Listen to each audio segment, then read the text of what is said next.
जय जिनेन्द्र मित्रों, आपसे चर्चा करना चाहता हूं आदिनाथ जयंती के ऊपर। 23 मार्च को इस वर्ष 2025 में आदिनाथ जयंती यानी ऋषभदेव जयंती आने वाली है। और यह ऋषभदेव जयंती हमें धूमधाम से मनानी है। क्यों मनानी है, प्रश्न आ सकता है हमारे मन में। अभी तक तो भगवान महावीर जन्म कल्याणक हम धूमधाम से मनाते थे। अचानक ऐसा क्या बात हुई? 2-4 साल से कहा जा रहा है कि भगवान ऋषभदेव जन्म कल्याणक महोत्सव को भी हमको बहुत धूमधाम से मनाना चाहिए और बड़ी प्रभावना के साथ मनाना चाहिए। मित्रों, कारण है उसके। ये हमारे इतिहासकारों की गलती है, हमारे पूर्वज की गलती है। हमने सदैव सदैव भगवान महावीर को जैन धर्म का प्रवर्तक कहा। 24वें तीर्थंकर है, ये बात हम सब जानते हैं। हम जैन लोग जानते हैं कि हमारे यहाँ पर 1 से लेकर 24 तीर्थंकर होते हैं। वैसे तो ये अनंत तीर्थंकर होते हैं। ये काल परिवर्तन की पूरी प्रक्रिया है। ये सारी बातें करेंगे तो और कंफ्यूज हो जाएंगे सारे लोग। मैं यहाँ जो आप लोगों के बीच कहने आया हूँ वह एक सामान्य जन की बात है। और वर्तमान 24 के प्रथम तीर्थंकर कौन थे? ऋषभदेव भगवान। लेकिन आज आप देखिए, इतिहासकारों की कहीं भी आप लेख नहीं पाएंगे तो वहाँ पर अक्सर लिखा जाएगा जैन धर्म के प्रवर्तक भगवान महावीर स्वामी लिखा जाएगा। भगवान महावीर स्वामी और बुद्ध के काल को एक कहा जाता है। इस कारण हमारे को बहुत बेहद नुकसान पहुंचा है इतिहास के क्षेत्र में। हमारे अनेक मूर्तियां, अनेक शिला शिल्प आदि बुद्ध से मैच करके वही एक मान लिया गया और बुद्ध मान लिया गया है। यहाँ तक कि जैन धर्म का मुख्य सूत्र अहिंसा परमो धर्म, उस सूत्र को भी बुद्ध धर्म से जोड़ा जाता है अत्यधिक। जो मैं ये किसी का खंडन नहीं कर रहा, वो है दर्शन अपने आप में एक सक्षम दर्शन है। परंतु यहाँ बात हो रही है हमारे अपने स्वयं की गलतियों से हमने भगवान ऋषभदेव को हाईलाइट ना करके भगवान महावीर को हाईलाइट किया। छुट्टी भी भगवान महावीर की हो रही है, आयोजन भी भगवान महावीर के होते, बड़ी बड़ी रथ यात्राएं भी भगवान महावीर जन्म कल्याणक के ऊपर निकलती हैं। तो जनमानस जो वैसे भी अधिक जानता नहीं है जैनों के बारे में, पढ़ाई के क्षेत्र में जाए तो आपका क्लासेस में देखिए कितना कम पढ़ाया गया है। हम सबको जैनों के बारे में एक संक्षिप्त इतिहास बताया गया है। बहुत प्राचीनतम इतिहास उपलब्ध नहीं है। 10th 12th NCERT कहीं भी जाइएगा बहुत लिमिटेड नॉलेज आप सबको मिलेगी। अब समय आ गया है मित्रों जागने का और जगाने का। और जागने का सबसे बड़ा तरीका है कि हम स्वयं को जगाएं। कभी कभी प्रभावना अंग भी महत्वपूर्ण है। हमने अपने मंदिर में निर्वाण लाडू चढ़ा लिया, जन्म कल्याणक कर लिया, पलना झुला लिया, कुछ नहीं होने वाला। उससे कुछ नहीं होने वाला। हमने गीत गा लिए, कुछ नहीं होने वाला। होने वाला है तो जब तक हम बड़े बड़े आयोजन सड़कों पर उतरकर नहीं करें, लोगों को ये दिखाई ना दे कि यह इनका कोई मुख्य आयोजन है, तब तक किसी का ध्यान नहीं जाता। बड़ी प्रसन्नता की बात है कि इस विषय पर अनेक आचार्यों भगवंतों ने प्रयास किया पिछले 8-10 वर्षों से। तो अब राजस्थान में, मध्य प्रदेश में हम ये देख रहे हैं कि ऋषभदेव जन्म कल्याणक की भी छुट्टी घोषित की गई है, अवकाश घोषित किया गया है। हमें अवकाश से नहीं लेना था, हमें ये बताना था ये महत्वपूर्ण दिन जैनों का है। और जब बात कोई पूछेगा तो किसकी छुट्टी है? इनके प्रथम तीर्थंकर ऋषभ प्रथम तीर्थंकर, अरे इनके तो महावीर भगवान है।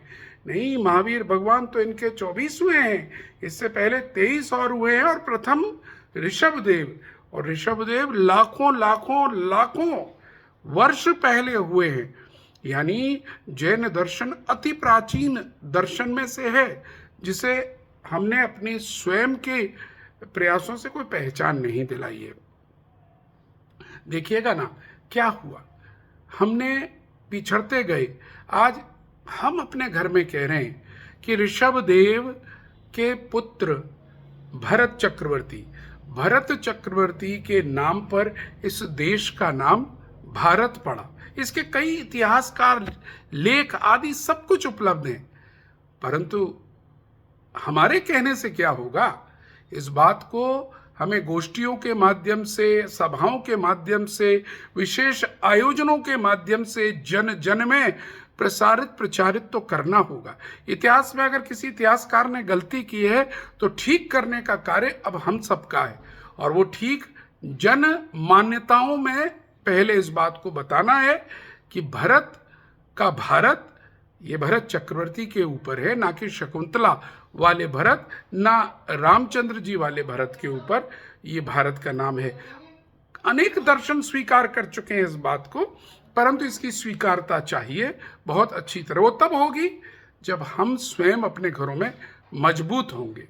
इसी प्रकार से एक बहुत बड़ी भ्रांति हम जैनों के बारे में है, जिसमें हमारा दो नारे हैं, जियो और जीने दो, अहिंसा परमो धर्म। बिल्कुल ठीक है, अच्छी बात है, यह हमारा नारा है, परंतु जैन वीर हैं, कायर नहीं हैं। क्योंकि हमारे यहाँ सबसे पहले अगर ऋषभदेव ने हम सबको कुछ कलाओं का ज्ञान दिया तो सबसे पहली कला थी असी मसी कृषि वाणिज्य। इस प्रकार से 6 कलाएं उन्होंने बताई, और इसमें सबसे पहली कला असी यानी तलवार चलाना, यानी कि अस्त्र शस्त्र चलाना। हम कायर नहीं हैं।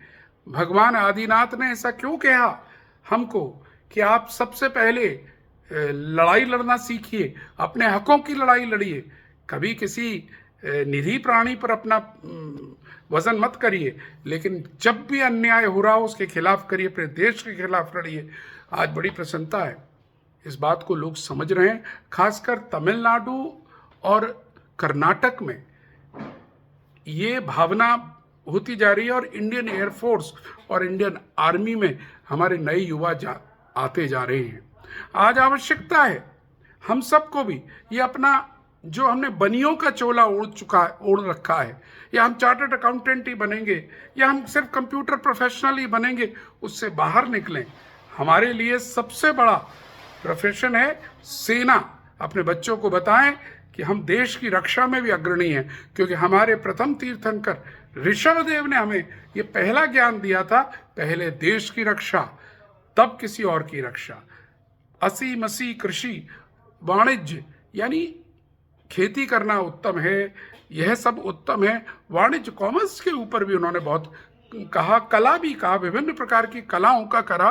ये सारी चीज़ें ऋषभदेव ने बताई, लेकिन हमने उसको मिस इंटरप्रेट कर रखा है। हम लोगों ने अपने आप को यह सिद्ध कर रखा है कि हमारे एक गाल पर कोई चांटा मारेगा तो हम दूसरा गाल भी आगे कर देंगे। ऐसा जैन दर्शन कभी नहीं कहता। जैन दर्शन वही कहता है, जैसे महात्मा गांधी ने यहाँ तक तो ठीक कहा कि अहिंसा का प्रयोग करूँगा, किसी पर हथियार नहीं उठाऊंगा, लेकिन जब अन्याय का खिलाफ हो तो हमें सुभाष चंद्र बोस बनना पड़ेगा। जो सुभाष चंद्र बोस ने किया वह सही किया उस समय। महात्मा गांधी जी ने अगर महावीर का अहिंसा सूत्र पकड़ा तो सुभाष चंद्र जी ने भगवान ऋषभदेव का जो सूत्र पकड़ा वो यही था, लड़ो, अपने लिए लड़ो, दूसरा नहीं लड़ने देगा। इसलिए मित्रों, ये 23 मार्च हम सब के लिए महत्वपूर्ण है। आप अपने अपने नगरों में बड़े बड़े आयोजन कीजिए। पूज्य गुरुदेव मुनि पुंगव 108 श्री सुधा सागर जी इस विषय पर अनेक बार बहुत कुछ कह चुके हैं, और मैं जो कुछ कह पा रहा हूँ उन्हीं के छोटे मोटे प्रवचनों के अंशों को सुनकर आपके सामने अपनी बात कर रहा हूँ। और उन्हीं की वजह से स्थान स्थान पर आज जिम बन रहे हैं। ललितपुर में जिम है, और स्थानों दमोह में एक जिम बना है। आज हमें आवश्यकता है बलशाली बनने का भी। हमें कमज़ोर बनकर केवल कलम की ताकत पर नहीं रहना है। अगर हमें अस्त्र भी शस्त्र भी उठाने पड़ेंगे तो हम उठाएंगे, और इसके लिए हमें प्रॉपर ट्रेनिंग की आवश्यकता है, और जिसके लिए स्थान स्थान पर जैन जिम बन रहे हैं, जहाँ स्त्रियों के अलग बन रहे हैं, पुरुषों के अलग बन रहे हैं, जहाँ अपनी हेल्थ बनाएं, ताकत बनाएं, लाठीबाजी, कलाबाजी और अस्त्र शस्त्र चलाने की हम आदत डालें।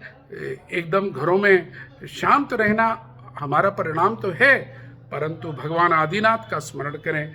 तो मित्रों, जब अब की बार जब भी हम भगवान आदिनाथ का जन्म कल्याणक आएगा, यानी इस बार तो 23 मार्च को है, हम सब घर से बाहर निकलें, उनकी सीखों पर चलें, लोगों को उनकी सीख बताएं, जियो और जीनो देव के साथ वीरता की बात भी हम बताएं कि हम वीरों के हैं, हम कुशल वीर हैं, ये बात बताएं। बहुत बहुत धन्यवाद, आपने मुझे सुना उसके लिए धन्यवाद। अगर आपको मेरी यह पोस्ट अच्छी लगी हो तो इस पोस्ट को लाइक कीजिएगा, फॉरवर्ड कीजिएगा।